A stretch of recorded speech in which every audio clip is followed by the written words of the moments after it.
Olá, pessoal! Na aula de hoje, vamos falar sobre os vetores bidimensionais. Nas aulas anteriores, vimos vetores com somente uma dimensão. Porém, podemos ter arranjos também com duas ou mais dimensões, que pode representar a estrutura de dados mais complexas que a gente precisa representar. Aqui no curso, vamos focar agora somente em arranjos bidimensionais.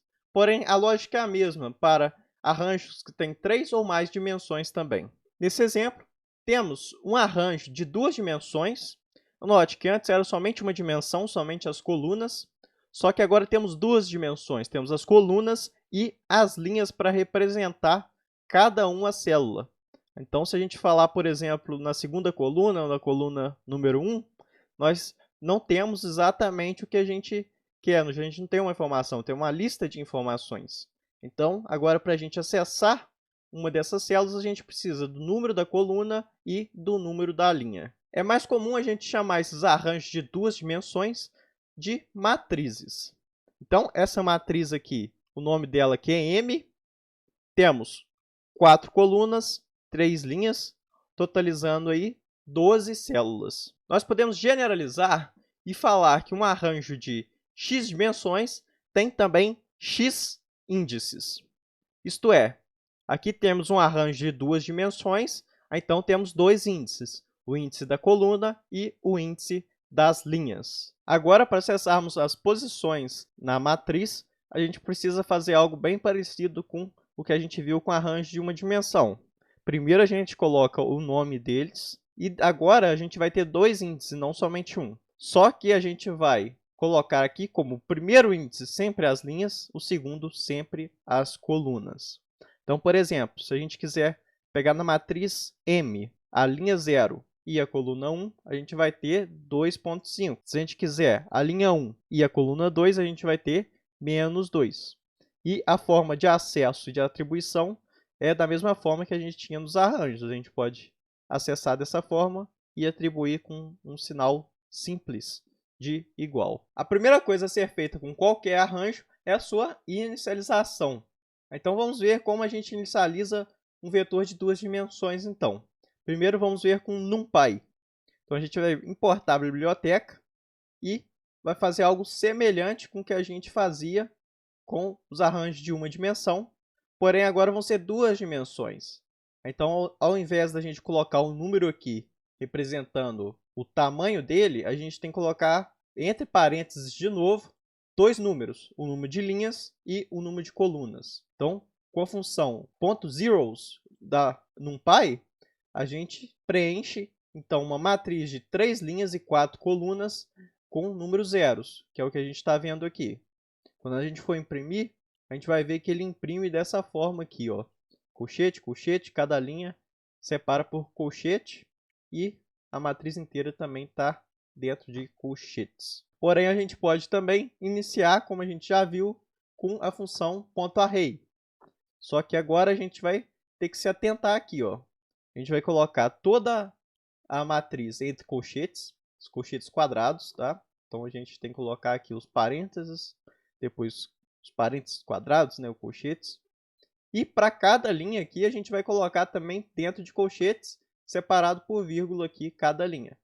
Então, o que a gente está fazendo? Inicializando a primeira linha dessa forma, a segunda linha dessa forma e a terceira linha dessa forma. Aqui a gente não fala quais as dimensões, porque o computador aqui já vai saber que são 3 linhas e 4 colunas. Se a gente colocar dado faltante aqui, vai dar problema. Então, a gente tem que colocar todas as informações.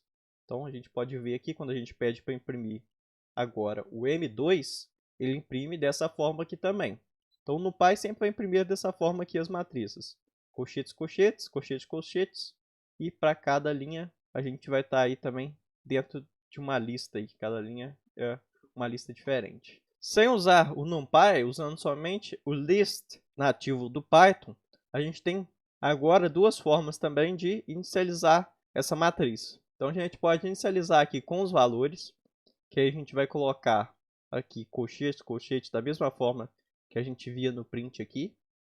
Então, para cada aqui, a gente vai tentar também, cada linha separada por vírgula, a última só fecha. Então, isso aqui é uma forma de inicializar. Ver que a gente não precisou de importar NumPy aqui, ou a gente pode inicializar com 0 também, ou com algum valor aqui, sabendo o número de linhas e o número de colunas. Aqui é um pouco mais complexo, mas o que a gente vai ter que entender é que isso daqui é a mesma coisa que isso daqui. NumPy facilita para a gente. Então, vamos ver o que a gente está fazendo aqui. Primeiro, criando um arranjo de uma dimensão vazio. Depois, para cada um de 0 a número de linhas, ou seja, a gente vai fazer isso aqui, número de linhas vezes, a gente vai falar que a gente vai colocar um outro arranjo nesse arranjo. Então, aqui, a gente tem o quê? Temos um arranjo com n linhas posições, onde cada posição é um arranjo vazio. É um pouco complexo, mas a gente consegue entender isso aqui se a gente pegar bem devagarzinho. Só que para cada desses arranjos vazios, eu vou pegar o número de colunas e falar que eu estou colocando um elemento 0 nesses arranjos. Então, vamos entender melhor. Até aqui, por exemplo, o número de linhas é igual a 3. Até aqui, eu estou fazendo o seguinte. Primeiro eu criei o M4 como um arranjo, e o número de linhas é 3. Então, eu estou colocando arranjos vazios aqui. Então, eu vou colocar 3 arranjos vazios aqui. Até aqui a gente tem isso. Só que quando acontecer o primeiro aqui, eu vou pegar número de colunas e colocar 0. Como o número de colunas é 4, vou colocar 4 zeros aqui. Aí vai pular para o próximo aqui. Eu vou fazer a mesma coisa, número de colunas vezes. E depois, mais uma vez, número de colunas vezes. Então, é isso aqui que a gente está fazendo. Está pegando o número de linhas, que é igual a 3, número de colunas, que é igual a 4, e fazendo esse vetor aqui. Só que o que a gente tem que saber, não precisa assim, exatamente entender tudo isso aqui, a gente só precisa saber que isso daqui, que a gente vai estudar aqui da lógica, significa isso daqui. A gente está pegando uma matriz com número de linhas, número de colunas, e aqui também, número de linhas é o primeiro for, número de colunas o segundo for. Então, a gente tem que, muitas vezes, vai ter que copiar isso aqui, ó, copiar e colar. Número de linhas, número de colunas, o nome da matriz aqui. A gente sempre vai pegar o nome da matriz aqui e colocando outros. Então, a gente agora, como a gente imprima com list, vai sair um pouquinho diferente do que como a gente imprimia com NumPy. Então, a gente pede para imprimir M3, que era a mesma coisa, né? Vai sair aqui um pouquinho diferente. Só que para acessar, para a gente manipular, a gente vai fazer sempre do mesmo jeito. O M4 agora também, a gente está imprimindo aqui como se fosse uma lista dentro de uma lista, né? Que na verdade é isso. Então a gente tem aqui a primeira linha, segunda linha, terceira linha. E só para vermos também no código em Python, a gente tem um acesso à atribuição aqui de uma forma bem semelhante ao arranjo de uma dimensão. A gente, para imprimir, basta falar os dois índices para atribuir também. Então, a gente vê aqui ó, que na linha 2 e na coluna 3, né, na terceira coluna, já que começa do 0, né? E aqui também, ó, a gente imprimiu o M2, ele é 4. A gente pode atribuir a 7, quando a gente for imprimir de novo, ele está 7. E o mesmo acontece aqui, a gente poderia, por exemplo, fazer dessa forma aqui, ó, já que isso aqui é um float, a gente pode colocar que eu quero com 2 casas decimais, por exemplo, ocupando espaço de 3 elementos. Quando a gente for imprimir, a gente tem aqui 2 casas decimais, um espaço aqui que a gente está ocupando 3 elementos. Vamos ver um exemplo um pouquinho mais completo, então, com exercício de matriz. Nesse exercício aqui, a gente vai ler 2 inteiros, que representam o número de linhas e o número de colunas numa tabela. E depois vamos ler cada célula dessa tabela, que representa o número de linhas vezes o número de colunas. Então, a gente vai fazer isso aqui primeiro, né, que a gente viu. Se fosse no NumPy, bastava fazer isso daqui, depois de pegar o número de linhas e o número de colunas. Mas como o Juiz Online não aceita NumPy, a gente vai começar a acostumar a fazer isso aqui também. Só que quando a gente estiver no ambiente de produção e poder usar NumPy, fica bem mais simples fazer dessa forma. E também NumPy tem umas outras funções que a gente vai ver posteriormente. Então aqui a gente pegou o número de linhas e o número de colunas do usuário e criou uma matriz com esse número de linhas e esse número de colunas. Essa matriz a gente chamou de M. Então, usando no NumPy, a gente fazia só isso aqui. E agora a gente vai pegar cada um dos elementos. Como a gente pega esses elementos? Eu vou iterar o I no número de linhas e o J no número de colunas. E para cada uma dessa combinação, eu vou pegar um float da entrada. Então, eu vou escrever aqui digit M, aí eu vou colocar aqui o IJ, então vai começar com M00, depois 01, depois 02, depois 10, 1, 12 e assim por diante.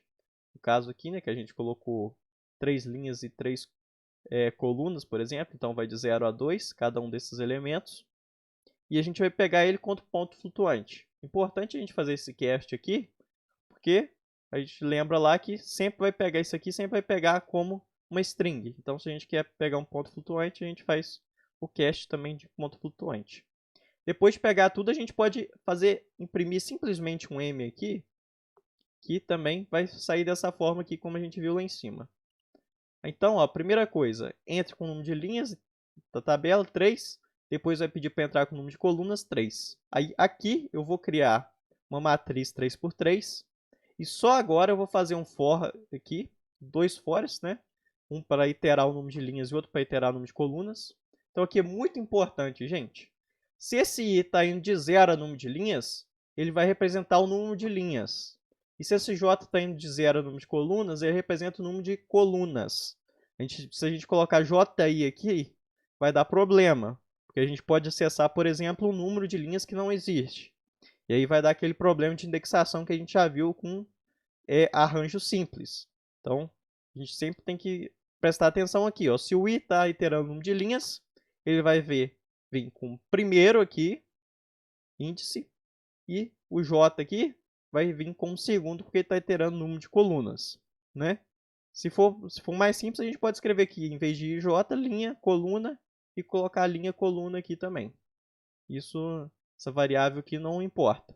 Importa, claro, que ela seja diferente uma da outra. Se a gente colocar I aqui também, vai dar problema, como a gente já viu.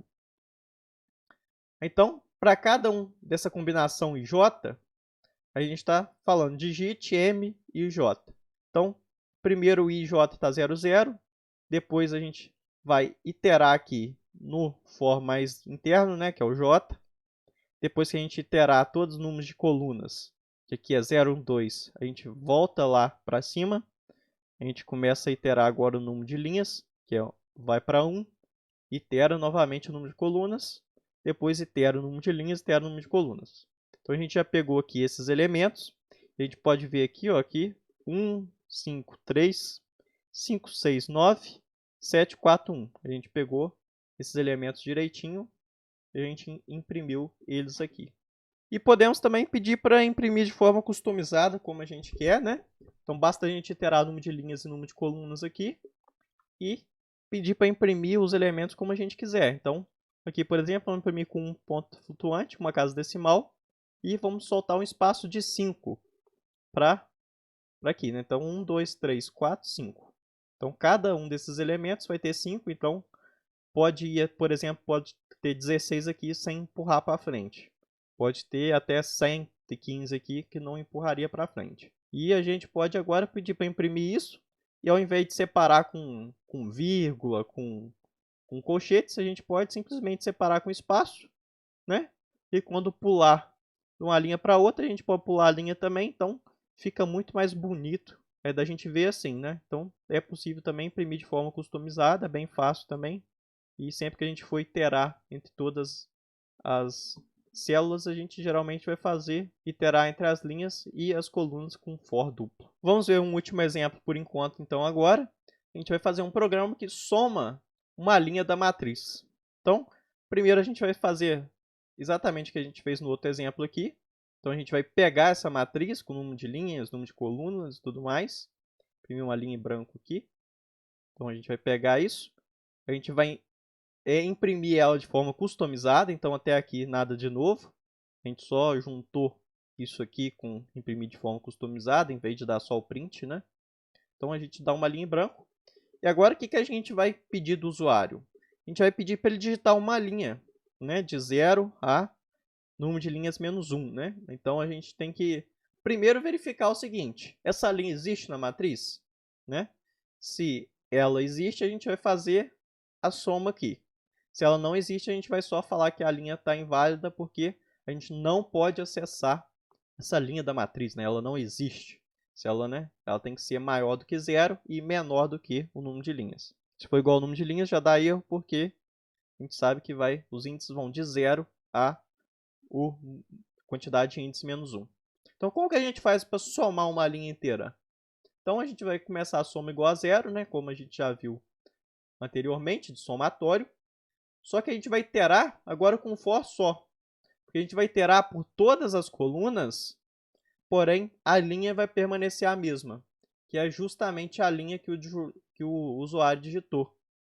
Então a gente vai manter essa linha, mudar para cada coluna e ir somando. Então essa somatória aqui, fixada a linha e mudando todas as colunas, a gente tem então a soma da linha completa, né? Então vamos ver esse exemplo aqui, ó. Então a gente entrou novamente com 3, 3. Não precisa ser igual, obviamente, né? A gente vai colocar 1, 5 aqui, a gente colocou todos os dados. E a gente pediu para o usuário digitar uma linha. Digitou 1. Então vai ser na segunda linha aqui. A soma da linha 1 é 24, que é 4 mais 8 mais 12. Então o que a gente fez aqui? A gente fixou essa linha 1. Então é como se a gente tivesse feito isso aqui. Então a gente pegou só essa linha e iterou por todas as colunas e foi somando. Então isso aqui também é um exercício básico aí de matrizes, para a gente entender o funcionamento delas. Não deixem de assistir às próximas aulas de matrizes, que a gente vai ver aí alguns outros exemplos e também algoritmos muito importantes para a gente manipular matrizes.